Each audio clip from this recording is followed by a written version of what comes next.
Diretoria, vi uma entrevista agora do Danilo no Globoesporte.com, Danilo, lateral da seleção, e ele falou uma coisa muito interessante, cara, que é difícil o jogador ter culhão de falar. Gostei do que ele disse.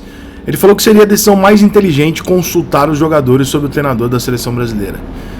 O que pode parecer uma coisa meio contra a hierarquia. Ah, mas pô, vou consultar os funcionários sobre quem eles querem de chefe, não fica uma relação esquisita? Mais ou menos. Primeiro porque não vai ter uma unidade, você não vai conversar, você não vai reunir os jogadores e falar, me entreguem o nome de quem vocês querem para treinador. Isso seria uma burrice, né? Seria um consenso, seria um conchavo. Mas conversar com 10, 15 constantes jogadores convocados, sentar com ele numa mesa, ele fala, vem cá, pega agora, a seleção tá reunida lá, viu, Edinaldo?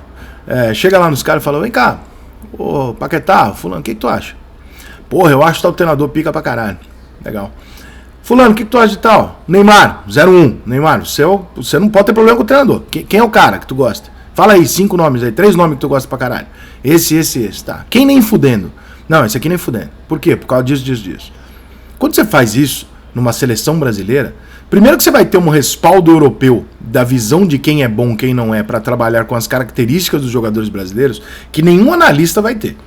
Porque o jogador sabe disso melhor. Eu formo a minha opinião sobre quem é bom treinador ou não, zero pelo que eu estou vendo na televisão, ouvindo, etc. É só quando eu sento para conversar com o jogador em off e pergunto e ouço de 5, 6 sobre o mesmo cara. Aí eu tenho uma opinião. Então você ouve muito, porque esse treinador é isso. Aí você liga a televisão, tem sempre aquele jornalista que nunca pisou na porra de um gramado, ele fala assim, não, porque esse treinador é ultrapassado, o método dele, treinamento. Você foi em algum treinamento? Nenhum. Nos últimos 15 anos, eu nunca apareceu num treinamento. E ele discute o método de treinamento do cara. Mas é que o repórter me contou. O repórter entende o que de treinamento? Que curso que ele fez de treinador? O que ele fez? Não, então, meu amigo, desculpa, mas são 3 torcedores falando. Não muda merda nenhuma.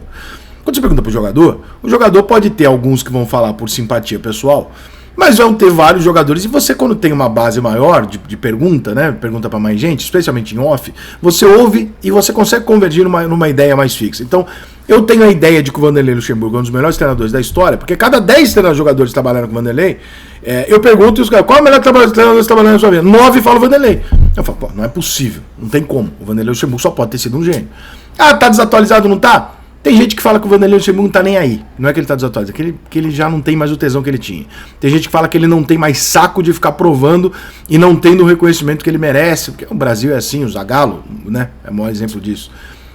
Outros dizem que, por exemplo, o Felipão. Cara, o Felipão não é um gênio tático. Mas ele sabe muito bem o que ele faz taticamente pro time dele ganhar. Então, assim, ele não é um revolucionário, mas ele sabe muito bem o que fazer e conduz o grupo como ninguém. Aí você pergunta do Renato. O Renato, até os caras falam, não é isso não.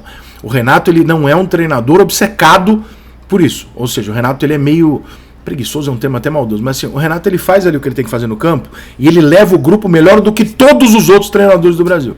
O ambiente do Renato, todo jogador fala, cara, o ambiente do Renato é um negócio assim, o que ele consegue construir no grupo, nenhum treinador consegue construir, e estou falando de jogador que jogou fora.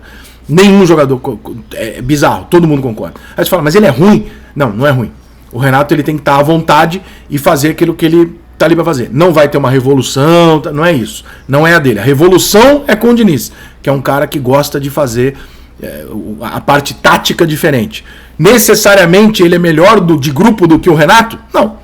Necessariamente, para esse time neste momento, é melhor você ter um cara que arrume o grupo ou um cara que arrume a tática? É melhor você ter um cara que ganhe os 3 primeiros jogos ou um cara que a longo prazo vai fazer um grande trabalho? Não tem receita de bolo.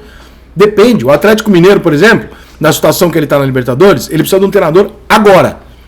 Ele não pode ter um treinador que vai fazer um trabalho, daqui 6 meses vai começar a surgir efeito. Não dá. É agora. Ele precisa ganhar. Então é agora o resultado. Ele não pode contratar esse cara. Mas eu quero fazer um trabalho pensando no ano que vem, já que esse ano aqui eu tô numa zona ali, meio que não vai acontecer nada, não vou cair, não vou subir, então eu quero fazer um trabalho pro ano que vem. Opa, vamos num cara com uma revolução tática, alguma coisa desse tipo. Então existem perfis e a gente tem que respeitar os perfis e entender que todos eles fazem parte do mesmo futebol. Porque se a gente achar que só existe um perfil correto, ou o que a gente prefere é o correto, não tinha campeonato, irmão. Né? Você colocava o mesmo treinador para todo mundo, o treinador com o mesmo perfil para todo mundo, eles iam seguir as mesmas tendências, o mesmo livrinho de tática, ia seguir a mesma merda, quem contratar jogador melhor ganha. E o futebol não é assim. Né? O futebol é você recuperar jogador que está desacreditado, né? Você tem uma série de fatores no futebol que são absolutamente apaixonantes. Então você não pode tirar isso, né? E tirar as características de cada treinador. Por que perguntar para os jogadores da seleção pode ser interessante? Porque a visão europeia que eles têm é menos romantizada do que a nossa. Nós temos a ideia de que tudo que é de fora, e a gente tem essa ideia no Brasil como conceito, não é só futebol não. Importado é um termo que valoriza um produto no Brasil. E o termo importado pode ser da Bolívia, pode ser da Colômbia, pode ser do Paraguai, ele é importado. E no Brasil, a palavra importado é uma palavra que significa qualidade. Então a gente é vira-lata de DNA. O importado não precisa ser qualidade, depende de onde ele é importado. Eu posso importar da Itália um produto de quinta categoria. Porra, mas meu terno é italiano. Sim, mas ele é uma bosta. Mas ele é italiano. Se eu falar que é italiano, ele não é uma bosta. Porque nós estamos no Brasil. Quando você vai perguntar isso para um cara que mora na Europa, um cara que vê os problemas, você vai perguntar para um americano dos Estados Unidos, a gente tem uma ideia glamourizada de que tudo é perfeito. Não é. É muito melhor do que aqui, claro, mas ele vai falar, não, tem esse problema, isso aqui, isso aqui. E quando você pergunta para o jogador brasileiro que trabalha lá, você vai ouvir uma série de poréns sobre treinadores e métodos europeus. Uma série de poréns. Aí eu falo, morar aqui é melhor? É melhor. O método de treinamento dos treinadores aqui é melhor? É melhor, mas é diferente. Por quê? Porque eles usam o conceito tático coletivo o tempo todo, desde sempre. Então, para eles, isso é normal. Só que isso desvaloriza o individual técnico do jogador brasileiro em diversos casos. Se você perguntar para o Anderson, que jogou no Grêmio, que jogou no Manchester United, a Europa te fez bem? Ele vai te responder que não. Porque ele hoje, talvez, né? Pode ser que sim, mas ele saiu daqui um jogador extremamente desequilibrante na partida para se tornar um jogador de grupo comum na Europa. Se você perguntar pro Hernanes, talvez ele vai falar, não, eu me tornei um jogador melhor lá.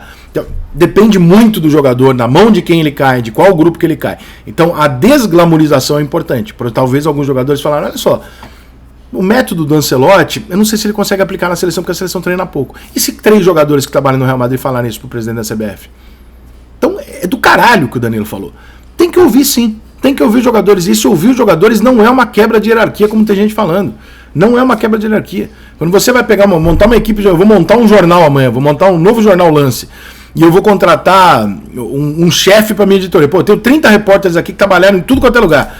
Deixa eu conversar com uns 15 aqui. Quem tu acha pica de editor aí? Quem que tu acha uma merda? Quem que tu acha? Por quê? E aí eu vou formar uma ideia. Ué, eu não trabalhei com os 15. O Edinaldo Fato seguramente não conhece nenhum dos treinadores da seleção brasileira que ele está falando. Então, ouvir os jogadores é uma puta de uma possibilidade. Entre ouvir os jogadores e ligar a televisão e ouvir a gente, o que a gente acha que é melhor, acho que é meio fácil saber quem que você tem que ouvir, né?